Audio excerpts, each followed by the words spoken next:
Good one. It looks like we were just on like hours ago, which kind of we were. But we've got a big show today. We're so super excited. But good morning, everyone. This is Carol Sue, aka Naughty Boss, on the live last Friday of 2022 with Two Sisters. Hey, good morning, everyone. This is Janice, aka Wellness Diva 5.0. Yes, Fantabulous Friday. It is obviously our last podcast of 2022. Today will be episode number 554. So I think I'm going to play those lottery numbers. Yeah, 554, that is a good one. But it also really depicts, when I say we had so much going on in the fall, considering our 500th was, I think, in August, and we were going to do it in September. So if you look at date-wise, we did not get on as often as we wanted to. We're going to do better at that. Hopefully that I will learn the system a little bit better, but that goes to show you that we did have flexibility with what we love and what we're passionate about, but also keeping that in line of what was going on in our joint personal lives, as well as our individual. We're so intertwined in so many different ways that, one would be going through something and tag team, the next system would be going through something. So, I mean, we have flexibility and we absolutely love that. I do know we had a lot of viewers like, we're missing you on a couple of days. We know that. We apologize. Life happens, right? And we talk about that and how you renegotiate, how you renavigate, and how you sometimes the journey's got to kind of take a little turn a little while. And that is okay. And that's why we love what we do, because we're not structured to that 9 to 5, structure. And we absolutely love that.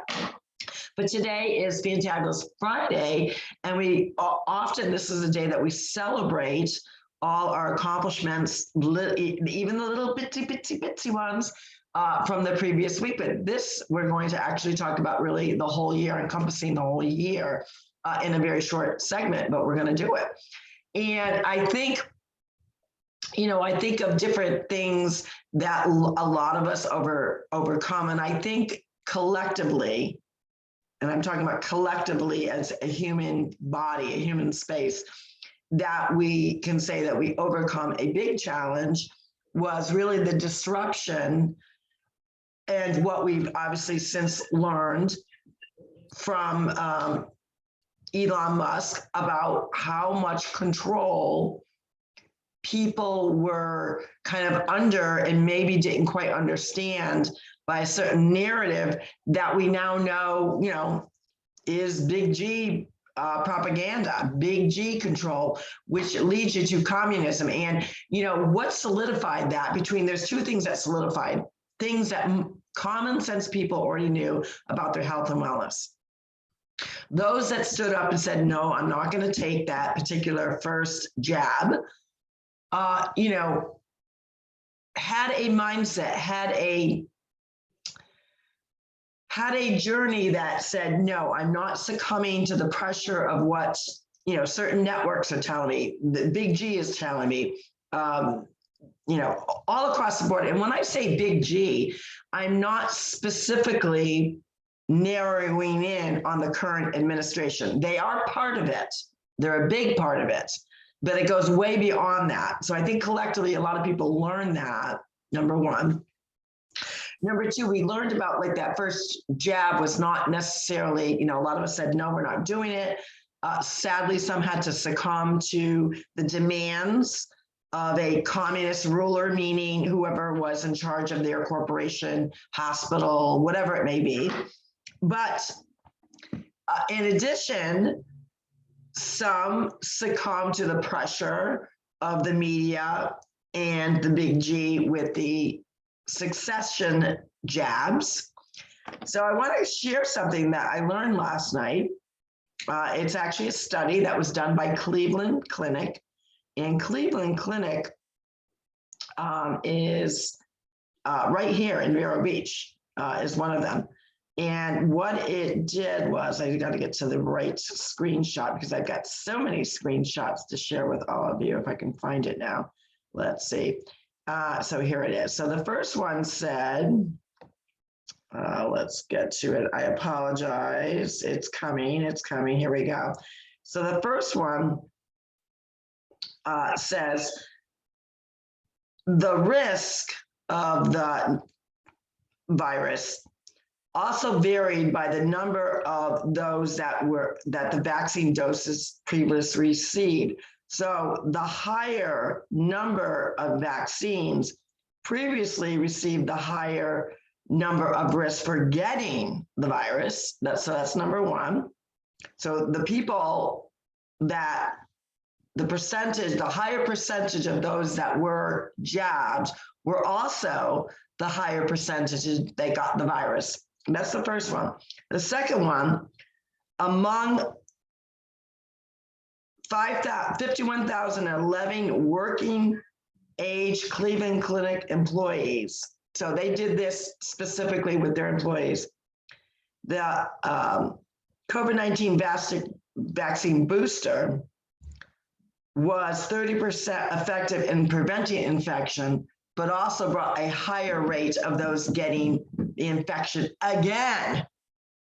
So these are studies that were just done, which really solidifies a lot of people's, inner mindset, inner thought process, your instincts. We all get that gut feeling of something, don't do it. And that really explains that your gut, your instinct was correct. So don't underestimate. If you have that internal instinct to don't do something, don't do it. Don't succumb to the pressure.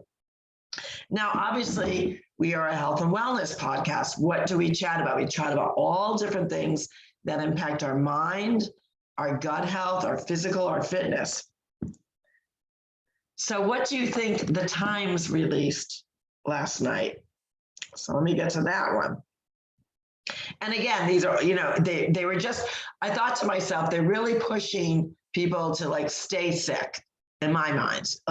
These big, the sicker you are, who makes money? The pharmaceutical companies, all these private entities. They want American people unhealthy, and they want people sickly. And the number one thing that really impacts people's health and death is obesity, heart issues.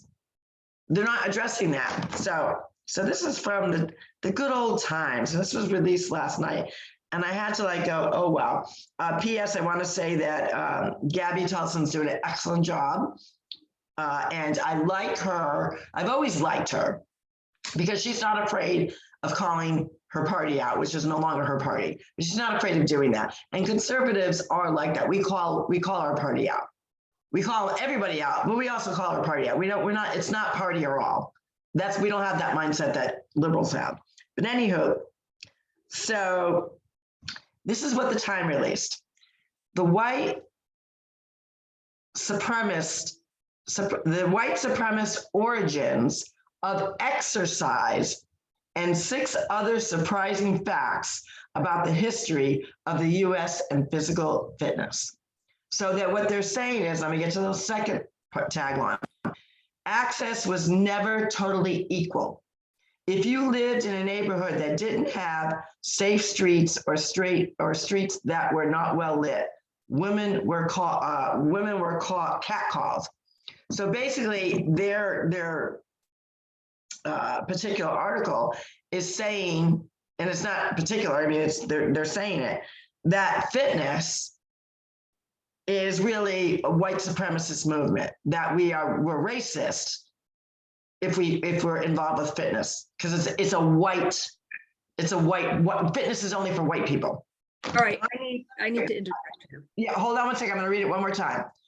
The white supremacist origins of exercise and 6 other surprising facts about the history of the United States and physical fitness. That's the tagline of the article. Well, first of all, I'm going to say that's bullshit, but I want to back up a little bit.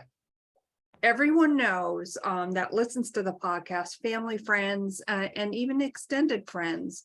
I have an issue with the vaccine based on what has transpired with my son.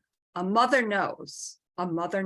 So I don't think I need to say any more about that. That's right. That's right. As far as this new article that came out, I think that it's very interesting that whenever an adjunct, or maybe that's not the proper word, another article comes out debunking what we already know is a good thing, and to interject race in it, is that their answer to everything? It's all about, that we're racist. That's effing bullshit. That ticks me off. And it should.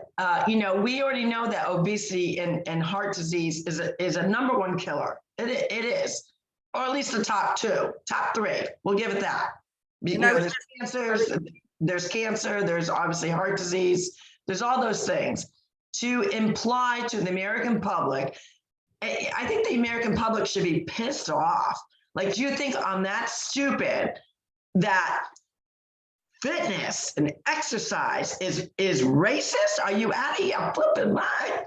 Like, that's it. And anyone who believes that, like, really, is that your answer? Like, you don't agree, and your answer to that is race. You're gonna bring race into it.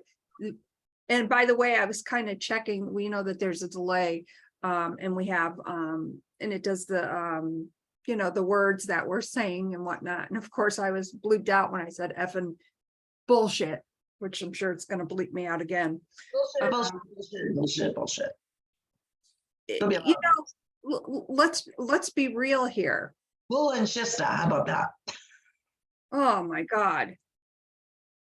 The reality is that we are all responsible for our health. So yes, we all, and I mean all, under the umbrella of being human beings, of being Americans, and of course, wherever you live in the world, we all should be upset that, is somebody from an opposite race going to say, well, the New York Times just put this article out, so I guess I don't have to exercise because I'm being, I'm in that they put me in a box and it says that, it's white supremacy, so, and it's racist and it's this and it's that, so I'm not going to exercise. Like, really?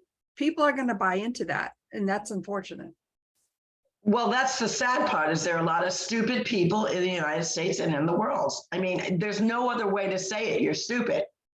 You're a stunad. I guess that's a nicer way of saying it. You're a stunad because you don't even have that common sense to know that, when the media, and we've all, what I was talking about, Tulsa, Gabby Tulsa, whatever her name is, Gabby Tulsa. Tulsa. Whatever. Yeah, people know what we're talking about. Exactly.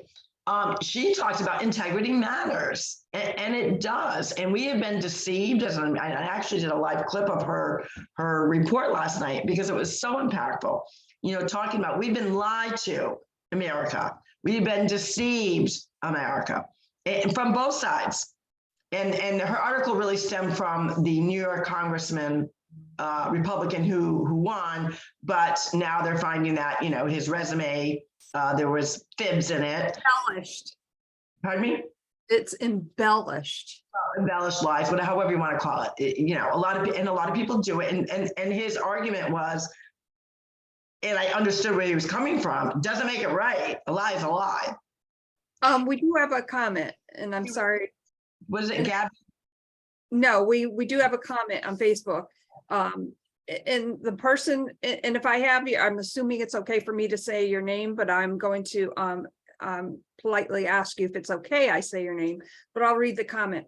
Are all of the NBA and NFL players not fit? Asking for a friend. Exactly. I mean, it is so ridiculous, but the point she was trying to make with, the lies and the schemes that are coming out from, integrity matters from technology, from big tech, from media outlets, from our government, on both ends of the aisle. So interesting enough, she was pointing out she said, that's, and she did an excellent job. It was Tuesday night, and she was filling in for Tucker. So if you want to see her actually interviewing this New York congressman and saying, look at, how are people supposed to trust you now when, okay, you've embellished, you've lied on your resume, you lied about your mother dying, you lied about being connected or working for Goldman Sachs or whatever it was, right?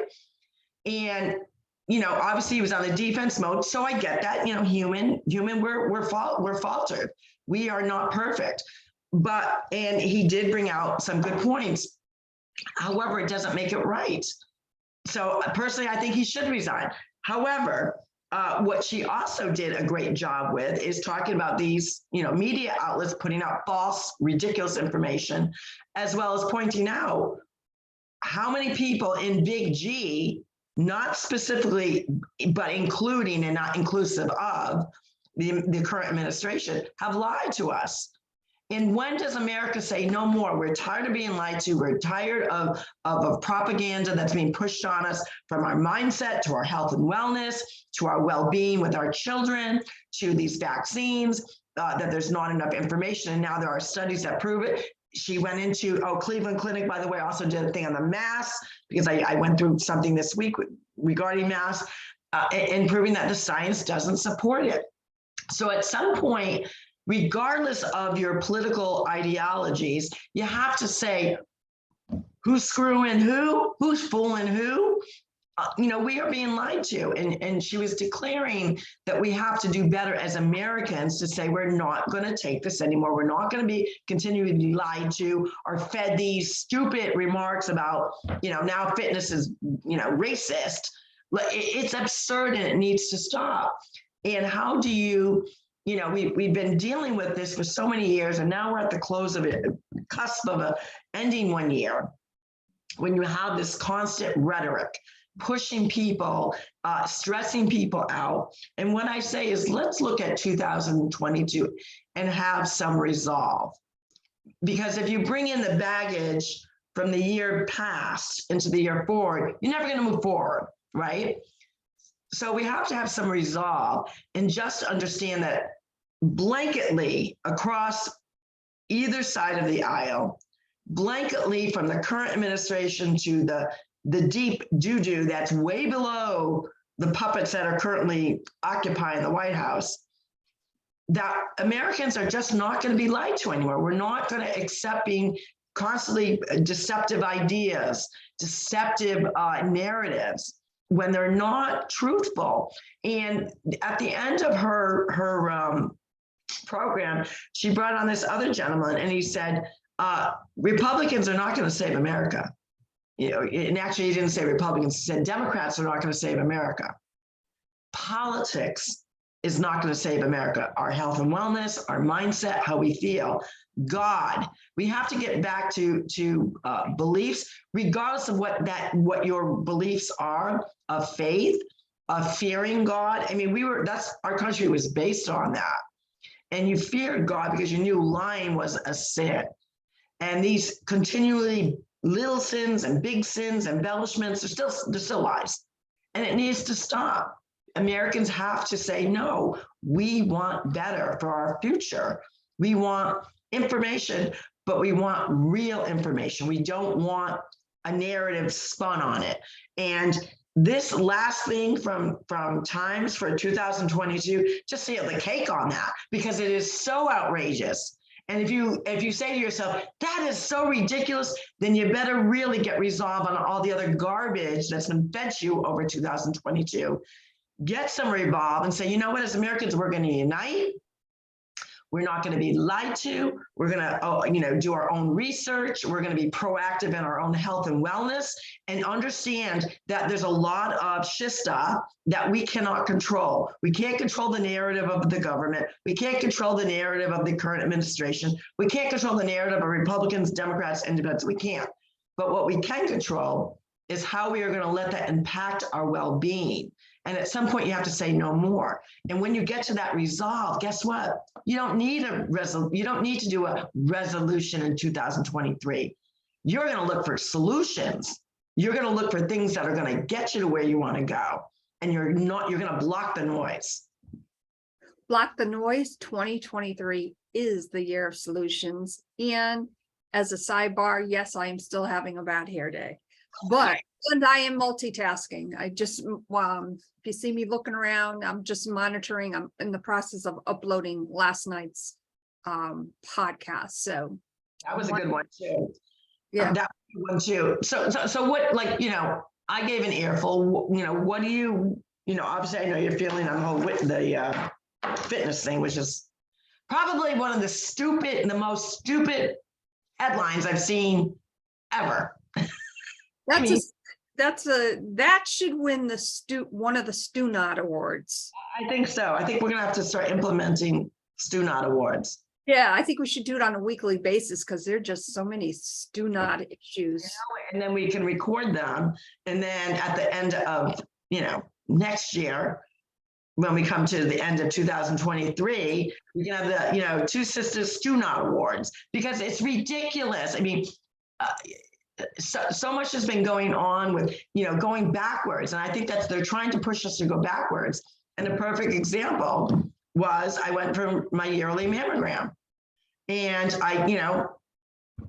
they're enforcing the mask again. And I had a woman who I was not even engaging in. She was another patient.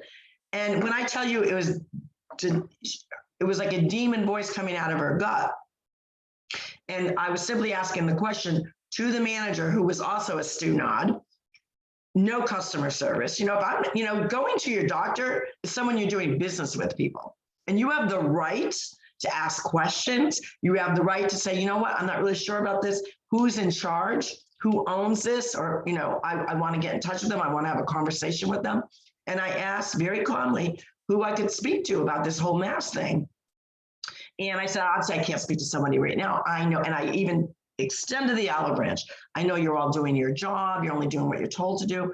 But who owns this? It was like pulling teeth to find out who owned it, which is a doctor.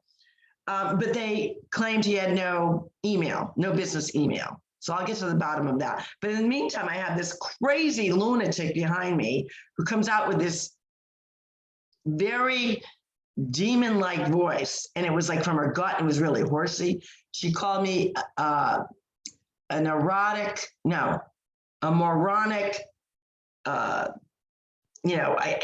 all these awful names, like yelling at me, you moronic. I'm not kidding. Like when I'm doing that, I'm exaggerating. That's what she sounded like. And it was even worse. It was loud. It was anger. It was hatred. And at first, I had even no idea who she was talking to, because again, my back's to her. I'm talking to the staff very calmly. Get out of here. She points her arm, get out of this office now. And just extended the words in this demon-like voice. And I finally realized, because the tone of it shook me up. So I turn around, and then I realized that this crazy woman was talking to me. And I remained calm, because you got to pack your calm and patience everywhere you go. You just have to. And I kindly said to her, I'm not speaking to you. I'm not engaging with you. Mind your own business. And I said it in a very polite way. Please, mind your own business. I'm not talking to you. And I turned around to continue my conversation. So as the manager is acting like a fool, lousy customer service, refusing to give me the email, and saying you have to put the mask on. Then now what happened was the receptionist said, yes, you have to put it on, but once you go through the door. So I didn't have it on. So I put it on. And I said, well, are you going to do anything about, I'm a customer here. I'm a patient here. And you've got another patient screaming at me, calling me filthy, disgusting names, crazy, and you're just standing there. And she said, well, what do you want me to do? You want me to yell through the glass? No, I expect you to come out of your little cubby hole. And she finally did, but she placated the woman. She said, I get where you're coming from. I'll handle it. Let me handle it. So basically saying she was right in her behavior, but let me handle it. And I have a problem with that. And this is where we are. And I think Americans, well, they tell me I got to put the mask on. I got to do it. No, you don't. You can question. Do it politely, of course, always. Not like the lunatic that was behind me, threatening to push me out the door, the whole 9 yards. She's lucky I didn't call the police on her.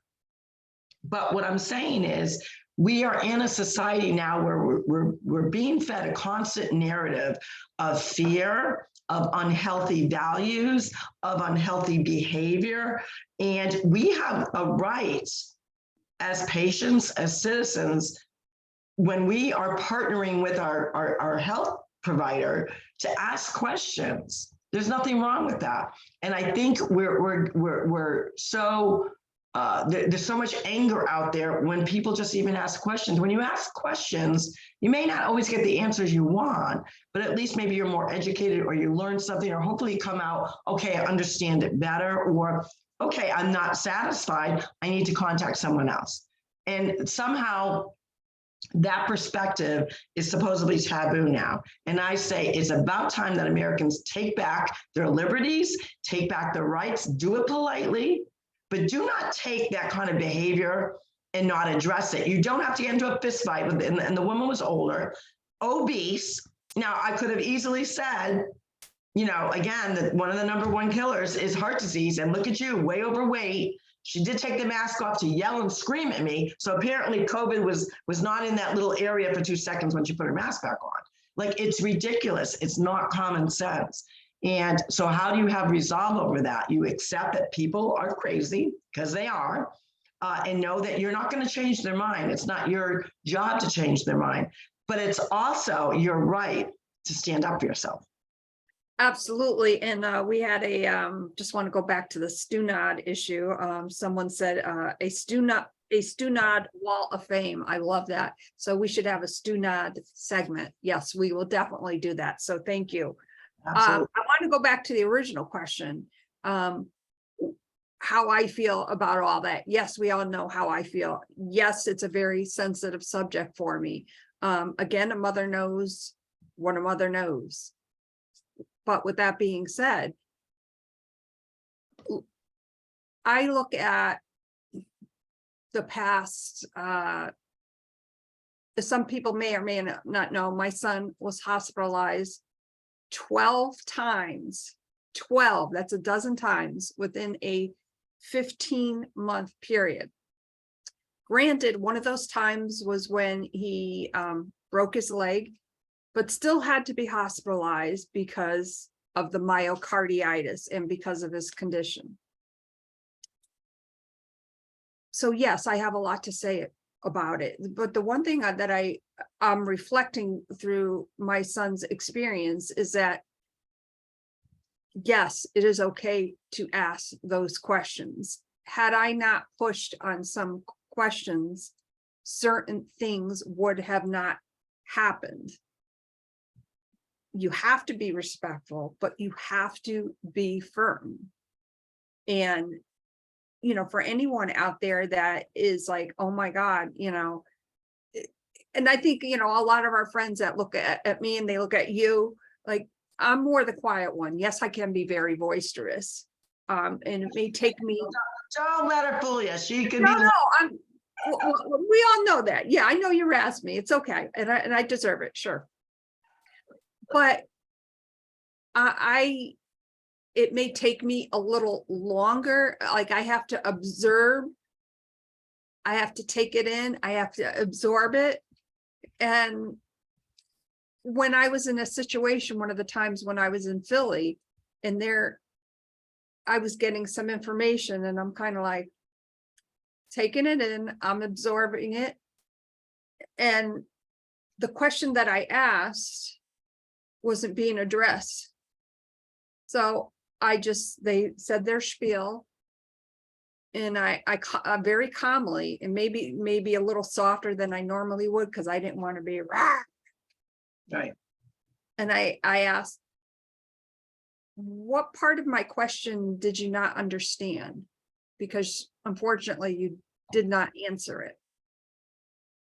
And then we had an open dialogue. It was because I think a lot of times the medical profession is very rushed when they have to speak to family, you know, because they have so many patients that they have to take care of. And I'm not ditching the medical community, nothing of that nature. But I think a lot of the nurses, the PAs, the different doctors that are assigned to the patients, they are so, you know, overworked that I think there's too many canned responses. So question, be firm, and get the answer that you need. And that's how you get resolved, because we do know that. I mean, obviously they're on overload. They probably have more patients underneath their belt than they really should to get proper care. But I think the whole premise of asking questions in general, whether it has to do with your health and wellness, whether it has to do about your taxes, whether it has something to do about what's going on in the government, or, you know, whatever it may be, it's like questions are not allowed anymore. Like how dare you? Like, I am superior and supreme, and I am the be and end all. So what I say goes. And I think that's a mentality that really Americans have to challenge more. And for whatever reason, and I think part of it had to do with being kind of in lockdown for 2 years. They're now, and because what's the end game? When you think of what the end game is, when you are so used to being told what to do and not question, that is a prime example of what communism is. You're going to be told to do something. You're going to follow the rules. You're going to do as I say, not as I do. And on top of that, you're not going to ask questions. That's where we are right now in the world. Now, we can't change every scenario. We know that. But you got to make that first step. And that first step for me yesterday or 2 days ago was not accepting that there was no way that I could find out who owned. And by the way, the name of the company is Hope Imaging. It's a radiologist department company, Hope Imaging in Vero Beach. The manager's name is Brenda. She has no clue on how to run an office as far as I'm concerned, from what I saw. And I'm only basing it on that one experience. What I will say is the two great technicians were there. One was Grace, who's been doing her job being a technician for 47 years. She was very proud of that. She shared that with me actually a couple times since I've seen her. She was also excited about, really getting the new 3D imaging for breast, for your mammogram, which is a game changer. And so we're also encouraging everyone to go out and do your yearly mammogram, right? And the other technician was the one who did my ultrasound. Again, very amazing, very professional. But, if you are second guessing something that your doctor or, even an office manager is pushing, I renamed her the enforcer for this doctor that owns this particular radiology company. And it gets to the point where you should be able to say no. And guess what? I'm not going to do business with you anymore. If I can't reach the person that owns this, who happens to be the head radiologist as a patient, I'm not going to do business with you, because I want someone that I can have a conversation with, or at least email and connect with, before I'm giving my copay money and or that I'm going to put my health and wellness in their hands. I mean, that's the bottom line. And I think we have to get back to that. What we'd like to close with is positivity, obviously. We know that all these things, that subject matters that do impact our health and wellness, we are not in our control, but we are in control of what we surround ourselves with. So I'm going to read a few things, and I want you to add what you want to add. Carry this through, not just through, the New Year's Eve resolution. We already told you, don't do a resolution, get some solution, get a plan. Number one, do the things you love more often. What is that? Do you even know? Write them down, find out your passions, find out what inspires you, and do it more often. How easy is that, right? Number two, let go of people and or situations that drain you.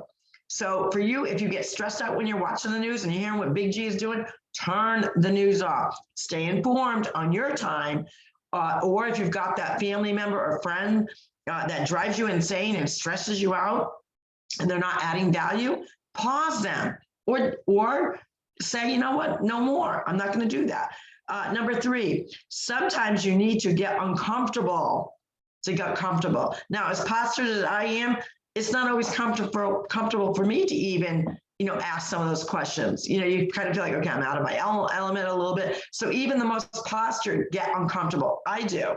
So know that, even though, I'm more vocal, I also do get uncomfortable. But in order to get change and to get resolve, you got to get uncomfortable sometimes. So I know it's hard, but you got to try to do it.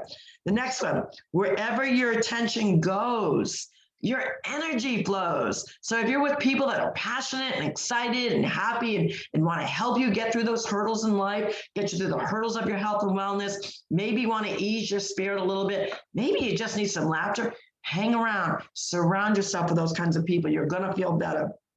And lastly, and I love this one, if you change your mindset, you will change your life.